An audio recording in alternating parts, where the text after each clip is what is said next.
역사 전쟁이라고 하는 거를 게시하는 게 2014년도입니다. 일본과의 관계를 조금 더 적극적으로 고민해야 된다라고 하는 부분에 대해서는 그렇게 해야 된다고 생각합니다. 일본이 굉장히 위험한 방향으로 지금 틀었다라고 하는 것도 우리가 잘 생각하고 일본을 대해야 된다라고 하는 것 강조를 해두고 싶어요. 냉전이 굳어지는 상황에서 가장 피해를 입은 게 한반도라고 한다면, 한국이라고 한다면은 신냉전이라고 하는 건 우리에게 전혀 바람직한 상태는 아니거든요. 과연 그게 정말로 민주주의를 정말로 고민하는 그러한 가시 외교를 하고 있는 건가? 아닌 거라고 저는 봅니다.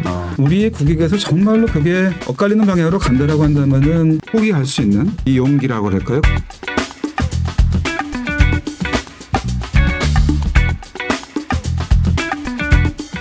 상당히 일본이 사회적으로 정치적으로도 그렇고 무경화했다라는 말이 최근도 아니고 상당히 오랫동안 나왔던 말인데, 정말 일본이 교수님이 보시기에 무경화를 많이 했는지, 또 우경화를 했다면 또 원인은 무엇인지 좀 말씀해 주실 수 있어요? 우경화했다고 안 할 수가 없을 것 같아요. 일반적으로 정치적인 보수화와 우경화의 문제는 좀 구분해서 봐야 되는데, 우경화가 무엇이냐라고 하는 것조차 굉장히 어려운 문제이긴 하지만은 아베가 등장한 이후에 일본의 이 우경화 경향이라고 하는 건 좀 뚜렷한 경향이 있는 거로 봐야 할 것 같습니다.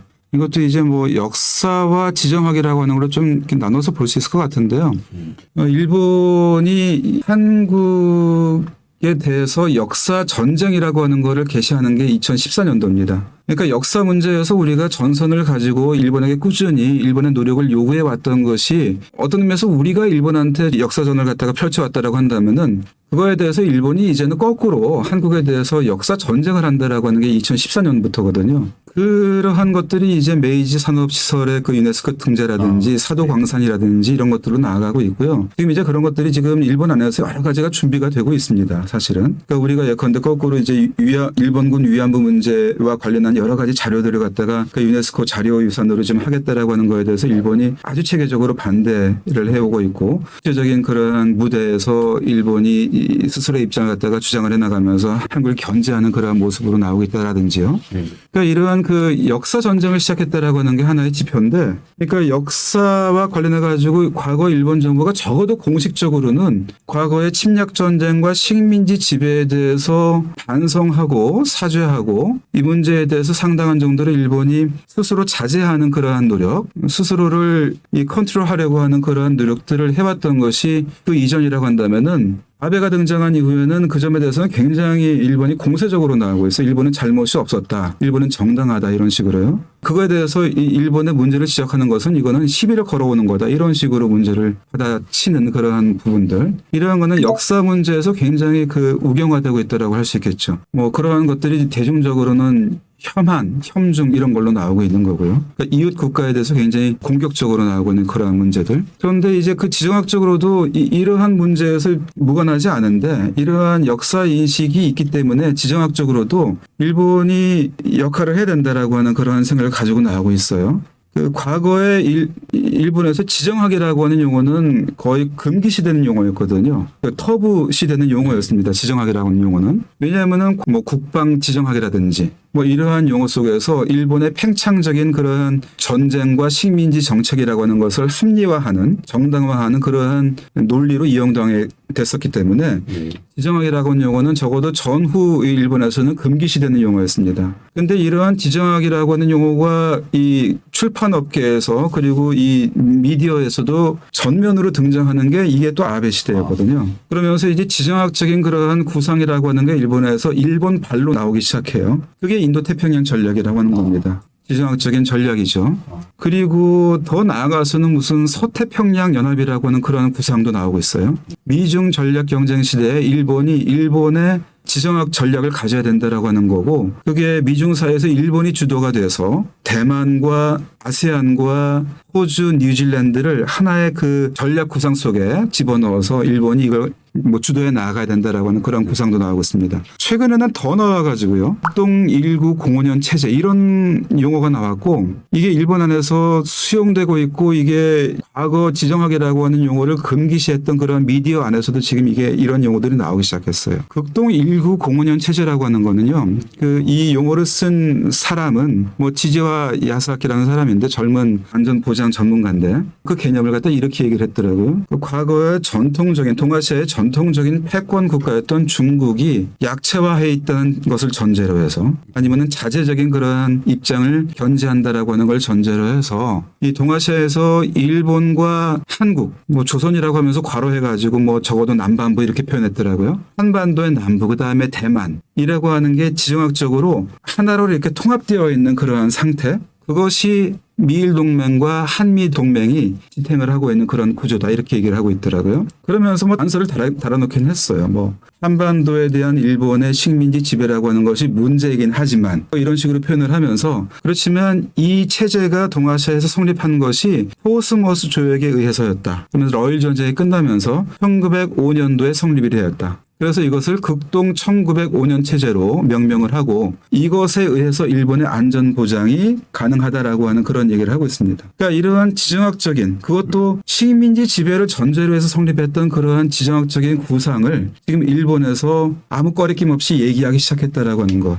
이게 이른바 우경화의 하나의 징표라고 얘기할 수 있을 것 같습니다. 이게 막 중요한 시점마다 결국 아베 신조 전 총리의 등장이 자꾸 언급되는 것 같네요. 일본이 사실 뭐 과거 우리에게 수차례 아픈 기억을 되게 안겨주었고 우리와 표면화된 갈등도 있고 잠재된 문제들이 많은데 믿을 만한 나라라고 할 수 있을까요? 네, 굉장히 위험한 방향으로 가고 있긴 하는데 우리가 어떻게 하느냐에 따른 거겠죠. 뭐 우리 하기 나름인 부분이 아직은 남아있는 부분이라고는 생각이 돼요. 그러니까 적극적으로 관여를 해 나가야 된다. 일본과의 관계를 조금 더 적극적으로 고민해야 된다라고 하는 부분에 대해서는 저는 좋은 방향이라고 생각하고 그렇게 해야 된다고 생각합니다. 근데 일본이 지금 가려고 하는 방향이 굉장히 위험한 방향으로 지금 틀었다라고 하는 것도 우리가 잘 생각하고 일본을 대해야 된다라고 하는 것도 아울러서 강조를 해두고 싶어요. 우리 정부가 강조하는 것처럼 김대중 우부지 공동선언 정도의 일본이라고 한다면은 아직은 위험하지 않은 나라이고 그것을 점검하도록 만드는 것이 우리가 일본한테 해야 될 역할이라고 생각을 하거든요. 그러니까 김대중 우부지 공동선언은 굉장히 중요한 문건입니다. 한국과 일본 사이에서.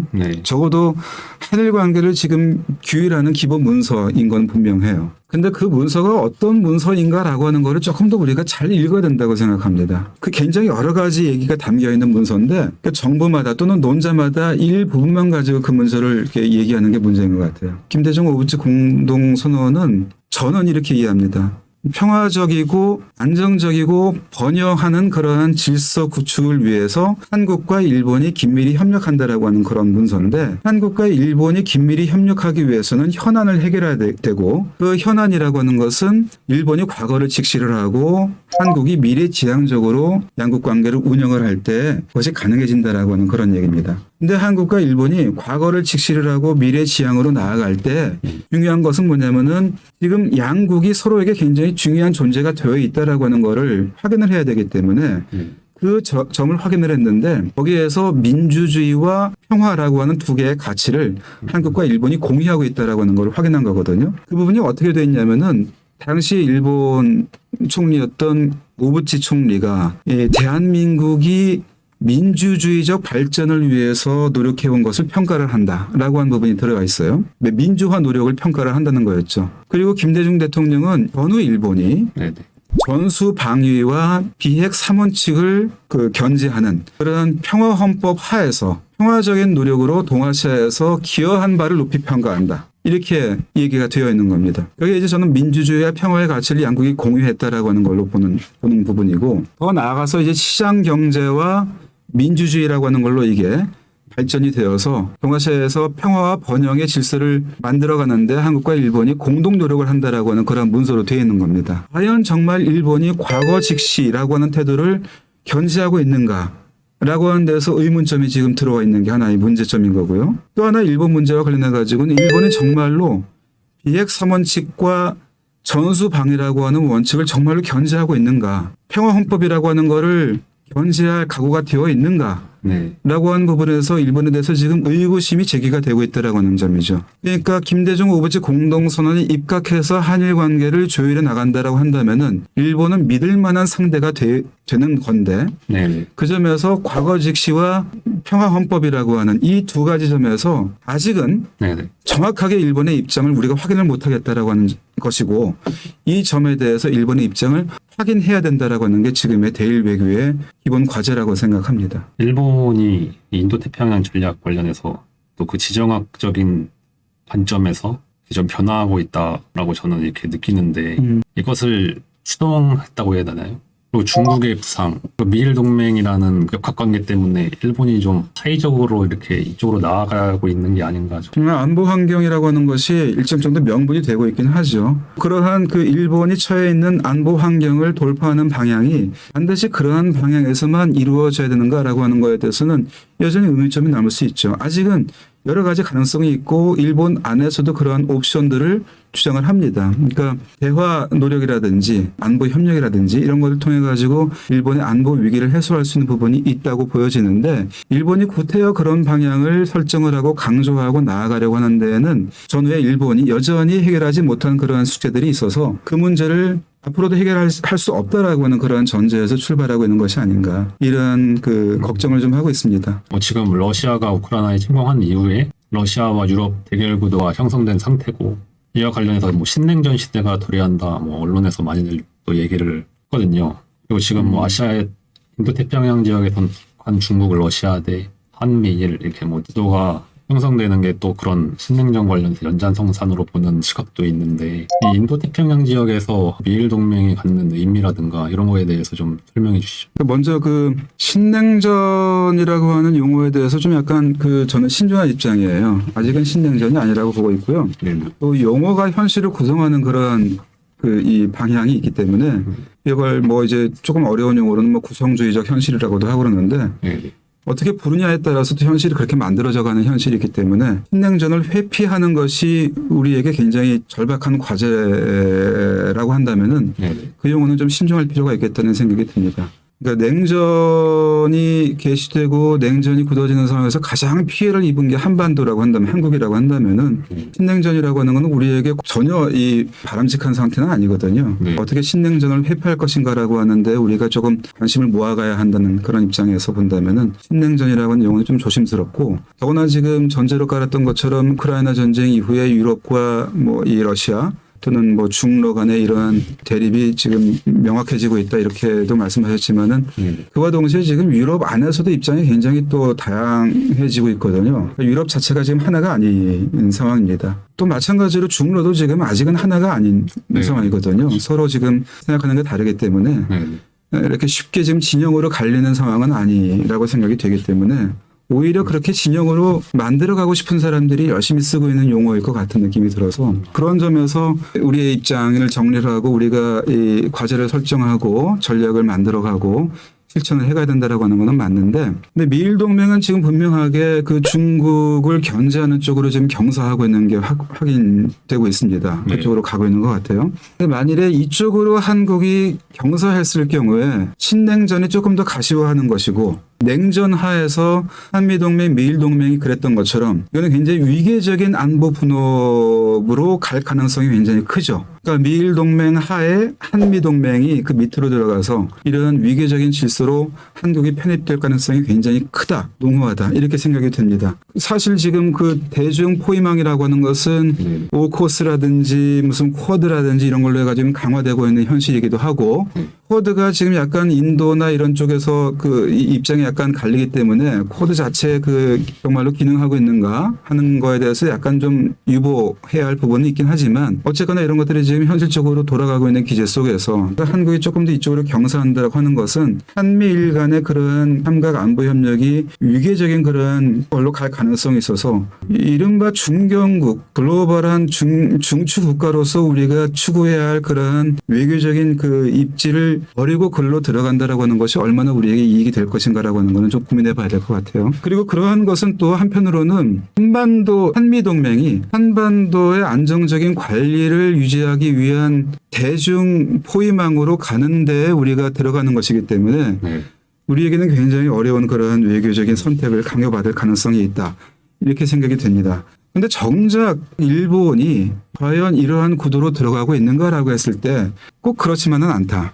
일본도 굉장히 이중적인 그런 입장에 있고 그런 점에서는 일본도 굉장히 전략적인 모호성을 가지고 이 부분을 조율하고 있다 이렇게 보여집니다. 그러니까 일본이 특히 기시다 내각 들어가가지고 얘기하고 있는 신시대 리얼리즘 외교 뭐 이런 것들이 바로 그런 것들인데 미일 동맹 중요하고 미일 동맹 기축으로 간다라고 하는 거는 일본이 이거는 뭐 흔들림 없는 그런 입장이긴 하지만 그렇다고 중국을 완전히 일본 외교에서 버리고 중국과의 디커플링을 지향하느냐 하면은 그렇지는 않다라고 하는 게 일본 안에서 꾸준하게 나오고 있는 얘기들이에요. 그리고 그거를 일본은 특히 기시다라는 사람은 신시대 리얼리즘 외교라고 하는 걸로 이거를 포장해서 얘기를 하고 있습니다. 근데 그게 뭐냐면은 신시대 리얼리즘 외교라고 하는 거는 고우치카이라고 하는 자민당 안에 이른바 리버럴한 파벌 속에 자기는 속해 있고 그 전통을 자기는 중시하는 사람이다. 그러면서 얘기하는 끄집어내는 사람들이 미야자와 기이치라든지 오이라라든지 또 스즈키라든지 이런 고우치카이에서 수상 경력을 했던 사람들을 끄집어내서 자기는 그런 사람들의 외교를 한다라고는 얘기를 꾸준히 하고 있거든요. 근데 이런 사람들이 어떤 사람들이 있냐면은 당시에 일본 안에 많은 반대를 무릅쓰고 중국과의 관계를 발전시켜 나갔던 사람들이에요. 중일 관계를 발전시켜 나갔던 사람들입니다. 그러니까 중국과의 관계를 중시한다라고 하는 생각을 담아서 하는 얘기입니다. 그러니까 거꾸로 이제 중국 쪽에서 그러면 이러한 그 발언이 나왔을 때 일본은 어떻게 바라보냐면은 기시다가 고치카이 외교를 얘기를 하고 신시대 리얼리즘 외교를 할 때 중국 쪽에서 나오는 반응들을 보게 되면은 이 미야자와나 오히라나 이런 사람들이 했던 중일 관계에서 했던 그 역할을 중국 사람들은 잘 알고 있다. 이런 얘기를 하는 거죠. 그러니까 기시다의 그러한 대중 메시지를 중국은 읽고 있어요.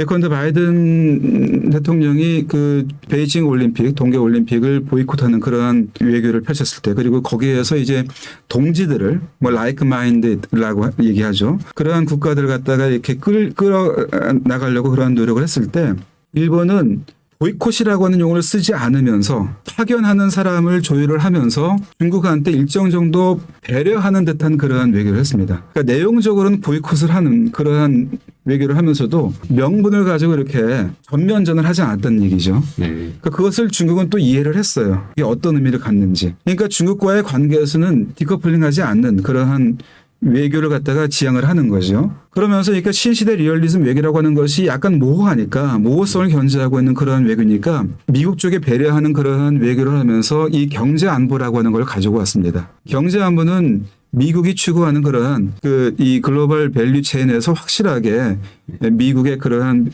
이 입장에서 일본이 서겠다라고 하는 거거든요. 그래서 미일 동맹 3.0이라고도 합니다. 이걸 가지고 미일 간의 이제 그 외교 안보 2+2는 오랫동안 진행해 왔어요. 외무장관과 방위상, 그러니까 미국으로는 국무장관과 국방장관이죠. 이렇게 2+2라고 하는 걸로 4명의 강요가 모이는 그런 그 외교 노력은 여러 번 해왔는데 일본이 외교 경제 강요 회담을 만든 거는 올해가 처음입니다. 그래서 이게 미일 동맹 3.0을 지탱하는 그런 틀로 지금 만들어가고 있거든요. 그러면서도 이 경제 안보라고 하는 것이 세 가지 측면을 가지고 있어서 중국발 리스크에 대응을 하고 중국발 리스크에 선제적으로 일본이 노력을 한다라고 하는 그러한 노력을 하지만 이 이코노믹 스테이트 크래프트라고 하는 점에서는 신중해야 된다라고 하는 얘기를 꾸준히 하고 있어요. 그러니까 경제적인 수단을 이 안보적인 수단으로 끌고 가서 안보 수단으로 활용을 한다라고 하는 점에서는 신중해야 된다라고 하는 얘기죠. 리스크 관리의 측면에서 경제 안보를 얘기를 하지 경제를 안보 수단으로 사용한다라고 하는 점에서는 신중해야 된다라고 하는 얘기를 꾸준히 하고 있습니다. 그러니까 이게 그리고 나아가서 대중 디커플링을 요구하는 것은 아니다라고 하는 얘기를 기시다의 외교 브레인들 가운데서 그런 얘기들을 하고 있어요. 그러니까 그 점에서도 일본은 중국하고의 협력 게임이라고 하는 거를 완전히 포기하지 않는 그런 외교를 하고 있는 거죠. 그러니까 일본 자체도 1층에서는 대중 압박, 중국에 대한 압박 게임을 하고 있는데 2층에서는 협력 게임을 하려고 하고 있고 사실은 미국도 최근 들어와가지고 그런 노력을 좀 하고 있는 것 같아요. 최근에 이제 미중 간의 정상회담 같은 것도 어느 정도 중국과의 관계를 안정화시키려고 하는 그런 노력이 간간히 보인단 말이죠. 근데 이러한 상황에서는 국제제재 자체가 굉장히 모호하고 이중적으로 지금 가고 있어요. 그래서 일본은 1층과 2층에서 압력 게임과 협력 게임을 하면서 사다리를 가지고 왔다 갔다 하는 그러한 노력을 하고 있는데 우리가 이 미일 동맹과 한미 동맹이라고 하는 거를 굉장히 긴밀하게 만들어가서 미국에 동조하는 방향으로 간다라고 했을 때 너무 경직될 가능성이 있다. 그러니까 일본 자체가 굉장히 이중적인 그러한 모습을 보이고 이 모호한 그러한 외교 행동을 지향하고 있는데 우리가 여기에서 지나치게 일본보다도 먼저 이 선명한 그러한 기치를 내걸고 여기에 편입되어 들어가는 것은 조금 위험하다. 저는 그렇게 봅니다. 일본이 영리하게 외교를 하고 있다 이렇게 저는 그렇게 봅니다. 들리는데요. 네. 이 가치 외교라는 측면에서는 결국에는 양자택일이라고는 할 수 없지만 지금의 그 미국이 주도하는 그 대중 포위망 형성이 한국이 결국에는 입장을 확실하게 할 수밖에 없는 측면이 있지 않나 이런 생각도 사실 들거든요. 근데 한국과 일본을 비교했을 때 우리 한국은 그러면 일본처럼 이렇게 영리하게 외교를 하고 있지 않다고 이렇게 봐야 되는 건지 일본을 롤모델로 일본과 같은 외교 방식으로 우리가 좀 나가야 되는 건지 이런 의미 좀 드는데 적어도 우리 정부가 지금 겉으로 드러내는 방식은 그런 쪽으로 가고 있는 것 같아서 저는 좀 걱정스럽습니다. 그러니까 그렇게 겉으로 드러내더라도 실제로 움직이는 게 다른 방향으로 지금 가고 있다라고 한다면은 저는 괜찮아요, 그거는. 근데 정말로 그렇게 드러내면서 바로 진짜 그렇게 행동을 옮기겠다라고 한다면은 그거는 굉장히 위험하다. 그러니까 얘기한 것처럼 일본도 네네. 가치 외교라고 쓰고 하고 있는 거는 국익 외교거든요. 국익 외교를 가치로 포장했을 뿐입니다. 미국도 그래요. 예컨대 지금 뭐 권위주의와 민주주의의 그러한 그 대결로 가고 있다. 그러면은 사우디아라비아에 대한 미국의 그러한 접근은 어떻게 설명이 돼야 될까요? 저는 잘 모르겠어요. 네. 미국도 여차해서 국익의 관점에서 문제를 풀어야 될 때는 가치보다는 국익으로 가는 게 미국인 것이고 다만 그거를 가치로 풀어서 너 어느 쪽을 선택할래 그러면서 양자택일을 강요하는 네. 그러한 이 어떤 그 전략으로서 지금 쓰고 있는 것이지 가치 외교를 한다라고 하는 식으로 이걸 보면 안 되겠다 이렇게 생각이 됩니다. 그리고 예컨대 유럽 국가들도 그렇죠. 그러니까 그 우크라이나를 지원한다라고 해가지고 이 나토에 들어가면서 크루드를 버렸단 말이에요. 어려움이라고 하는 거에 대해서는 일고의 가치도 없는 것처럼 내던져 버리면서 우크라이나 전선으로 들어갔단 말이죠. 과연 그게 정말로 민주주의를 정말로 고민하는 그러한 가치 외교를 하고 있는 건가? 아닌 거라고 저는 봅니다. 그러니까 가치 외교라고 하는 것은 일정 정도 국익을 지킬 수 있는 그러한 레토릭으로 활용이 될 때 그거는 국익 외교의 한 측면으로서 우리가 함께 가야 할 부분이겠지만 우리의 국익에서 정말로 그게 엇갈리는 방향으로 간다라고 한다면은 포기할 수 있는 하지 않을 수도 있는 그러한 이 용기라고 할까요? 그런 것도 가져야 된다라고 저는 생각이 되거든요. 그런 점에서 굉장히 가치 외교라고 하는 걸로 우리 외교를 몰아가려고 하는 거에 대해서는 굉장히 좀 저는 위기의식을 느끼고 있고요. 근데 그렇게 돼서는 안 되겠다라고 하는 생각입니다. 가치 외교라고 하지만 결국 국익 외교의 연장선상에서 국익 외교가 가치 외교로 포장된 그런 외교들을 다들 하고 그렇죠. 있는 게 현실이다. 네. 이렇게 이해가 됩니다. 네네.